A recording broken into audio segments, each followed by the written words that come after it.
Oh god, did you eat all this bullshit? Let's get one thing straight from the jump. I will, at times, employ poetic hyperbolic gonzo in this piece. Not everything stated here would hold up to legal scrutiny, nor would it conform to consensus reality. You're here for a goddamn literary ride down the barrel of a loaded gun, truth and fiction wrestling in the back seat, while the car careens off a cliff. There will be moments, plenty, I assure you, where the narrative veers off the rails into hyperbolic madness, verbose delusion, sheer hallucinatory nonsense. Not everything here would survive a polygraph or a Senate hearing, but that's beside the point. Because sometimes, sweet Jesus all too often, reality outpaces fiction like a rabbit at a greyhound track. And when it does, no purple prose or cracked metaphors can match the white-hot lunacy of what's actually being pumped out of the festering heart of this sick political circus. There are times when truth is indeed stranger than fiction, and all the fanciful penmanship in the world couldn't hold a flickering candlelight to the blinding firestorm that is the actual hellish political reality going on in the world. When those tectonic plates rub, and when fact bulldozes fantasy, I'll blast the goddamn klaxon horn loud and clear. That's your cue. The madness you're reading isn't mine, it's real. Time to talk about everyone's favorite DUI hire, Herr Hegseth. Sound the sirens, you degenerates. Donald, I only hire the best people Trump is back on his bullshit. Track record, great competence. We have to get the best people. We need to get the best. Trump and his ilk haven't made a booking this appropriate since then attorney for Trump, Rudy Giuliani, bungled a reservation for the upmarket Four Seasons Hotel in Philadelphia and ended up giving a press conference in the car park for the Four Seasons Landscaping Supplies instead, poetically situated between a crematorium and an adult bookstore. Sometimes the cosmos delivers a twist of fate so perfect it would make even the most hardened atheist reconsider his bet in Pascal's wager. His mythical origin story reads like a fever dream. Call his family tree a tree is an insult to plant life. Trees are noble. Trees grow toward light. Pete's family is more of a godless fungal outbreak. Picture, if you will, the dark lord of predatory realtors meeting the final boss of entitled frat boy vermin. A sentient boat shoe that turns keg beer into sentences that start with, "Don't you know who my daddy is?" They were comparing notes on how to beat sex assault charges when, before you know it, the rotten combo of booze and cocaine gave way to rutting like dying walruses. Call the police. By some heinous clerical error of biology, they spawned a creature so genetically predisposed to sleaze, sexy and cool and criminal incompetence Everybody get down! Everybody on the button! Let's get the button! that his pipeline from Gitmo to ripping off veterans to smarmy Fox News host to Trump appointee was written in the stars.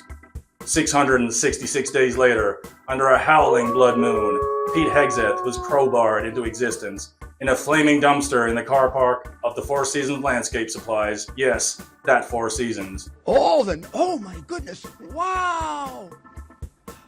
And was then baptized with a hair dye and toxic sweat off the temple of Giuliani himself, that undead crypt keeper of American political shame. His worthless parents thought they were dumping a baby at the Catholic orphanage. Let God sort him out. They were hopeful, but glazed over with guilt and soaked in bottom-shelf whiskey. They confused the pitiful moans of a sex-trafficked Polish cam girl with the sound of a church choir and mistakenly left baby Pete on the stoop of Andrew Tate's Hostler University, which is a dogshit diploma mill for angry little men who love to write fatherless behavior in the comment section publicly on videos of women that they love to jerk off to in private. What would have been catastrophic ruin for any normal human child was divine providence for this demon spawn. He was a child prodigy in this environment and in the cesspool with classes such as advanced domestic battery, sociopathic grifting via black magic, human trafficking 101, gaslighting the gullible, and negging insecure women in order to break their self-esteem to a point where they might consider getting naked for you. Pete was Andy's best student, and he graduated in 6 months flat with a double degree, majoring in punching down on the weak and smarmy nuclear-powered misogyny. He would go on to do his master's on problematic tattoos for dog-whistling extremists. From here, he was deployed in Iraq and Afghanistan, among other classics, and then made head of cruel and unusual war criming at Gitmo, like naturally, of course he was. At Guantanamo, he invented new ways to fold the Geneva Convention into origami chicken hogs, to wipe his ass before flushing them down the devil's toilet. Back stateside, he slipped into a suit and hijacked a think tank as CEO of Concerned Veterans for America, which sounds noble until you realize it's just a well-funded front for feeding raw meat to defense contractors. In this role, he was soon outed for using the non-profit as his personal party boy slush fund, burning through donor funds like bourbon-soaked Monopoly money. When he wasn't attempting to boogie with dancers on stage at strip clubs, he was passing out in the back of the party bus, and then urinating in public. Between all that, he was burning up the HR rulebook, groping all the female staffers that he'd labeled as party girls. Pete Hegseth was forced to step down from a veterans nonprofit after being accused of alcohol abuse, sexual misconduct, and mismanaging the group's money. America loves a psycho in a suit, so soon Fox would employ Needle Dick Pete to deliver hot takes straight into the waiting red, white, and blue veins of retired suburban rage addicts. Here, Herr Hegseth perfected the art of coke-addled sweaty jingoism, peddling culture war fantasies to any foam-at-the-mouth idiot with subpar critical thinking skills. This litany of fund mismanagement, scandals, moral malfeasance, and lechery makes him a near-perfect pick for Trump, and where better to shove him but Secretary of Defense. That's right, the same chucklehead who once bragged on air about not washing his hands for years, as germs aren't real, now has the nuclear codes in his grubby little mitts. I don't think I've washed my hands for 10 years. Really, I don't really wash my hands. Someone help me! He wants to rename the Department of Defense the Department of War. It's anti-Orwellian in all the wrong ways, because peace is for sissies and cowards. And Pete wanted the rebrand to scream combat readiness in neon letters dripping with testosterone and napalm. Everyone who had an inkling of reading subtext saw it as thoroughly psychotic.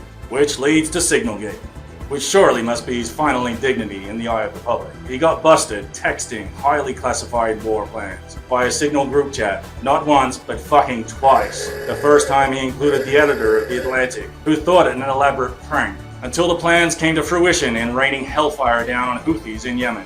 He denied all allegations even after the texts were published. Then he threw a few Pentagon officials under the bus in an attempt to scapegoat someone for his amateur bungles. When Hillary does less, the maggots will scream till they're hoarse. Lock her up. But when Pete does it, it's all business as usual for the tin pot tyrant, who would rant about deep state saboteurs, while also purging senior advisors, as if he doesn't know how lying works, and can't stick to any one single excuse. But why be guilty of literal treason once, when you can do it twice? The sequel coming just weeks later, and this time he included his wife, and other family members, as he was probably texting mid-lap dance from a strip club. His fuck ugly tattoos are a masterclass in dog whistling and show exactly what he stands for. Changing the Defense Department, putting the Pentagon back in the hands of warfighters. America first, peace through strength. I know exactly why I'm here. To bring war fighting and the war fighting ethos back to the Pentagon. I was deemed an extremist because of a tattoo I have. You'd think the man fell face first into a clearance bin at a nationalist tattoo convention run by militia dropouts. We can start with the join or die snake slithering on him, a Revolutionary Era cartoon turned into cheap propaganda ink. Nothing says patriotism like lifting graphics from a time when bloodletting was a cure-all. What about the American flag dry-humping AR-15, real 1776 cosplay hour stuff? But it gets worse. Much, much worse. On his chest, or perhaps over the rotting remnants of a soul long sold at a CPAC auction, he has scrawled a chi rho, the ancient Greek Christ tag that screams, "I failed Latin, but I'm armed with the Lord." Just the sort of thing you'd expect from a man who thinks Jesus would have led the Marines into Fallujah with a frag grenade and a six-pack of Monster. And then, kafir, the Arabic word for infidel. Yes, Pete Hegseth, the defender of the American dream through the Fox News lens, has the Islamic term for godless heathen inked on his sweaty upper arm, like a goddamn hellfire missile with a thesaurus. No context, no irony, just a grown man with a crusader complex, marking himself like a rejected villain from a Clancy novel. As far as we can see or want to know, finally, the Jerusalem cross. 5 crosses stitched together in a tight little cluster, like a holy rash, symbolizing Christ's command to spread the gospel to the 4 corners of the earth. But on Hegseth's skin, it doesn't whisper scripture or radiate divine purpose. It screams manifest destiny through clenched teeth and pre-workout sweat. You mentioned that you were not able to serve with your National Guard unit in the protection of the inauguration of Joe Biden because of a tattoo, a Christian tattoo. Can you elaborate just a little bit on what is this very offensive, extremist, racist tattoo that you have? Right here, Senator. It's called the Jerusalem Cross. It's a historic Christian symbol. In fact, interestingly, recently I attended briefly the memorial ceremony of former President Jimmy Carter on the floor of our National Cathedral. On the front page of his program was the very same Jerusalem cross. It is a Christian religious symbol. Today, I'm gonna blow a dog whistle at work. This isn't the gentle symbol of pilgrimages and spiritual unity. It's a crusader's insignia, now twisted into a talisman for imperial cosplay. A relic, weaponized. When Pete inked that ancient glyph into his flesh, he wasn't thinking of mercy or the Sermon on the Mount. He was thinking of conquest, conversion by coercion, a blood-soaked gospel filtered through Fox Nation and the Book of Revelation. The original idea was evangelism. Pete's version is evangelical exceptionism with a side of drone strikes. It fits nicely next to his Deus Vult and Kafir tattoos, each one a brick in the wall of this living, breathing, God-fearing monument to militarized Christianity. Well, it sounds like you've tossed the keys to history's greatest military to a perfectly well-adjusted and level-headed diplomat, Donnie. We'd expect nothing less by this stage. Understand this. He is not an accident. He is not a glitch. He is the perfect, inevitable product of a country that mistook glibness for intelligence and bold-faced fraud for patriotism. Pete is America with the mask ripped off, drunk, stupid, and smiling. Pete Hegseth is what happens when a rotting empire choking on its own lies decides to projectile vomit a last desperate hurrah straight into your living room. If corrupt professional incompetence was an Olympic sport, Pete's neck would be broken from the gold medal hole.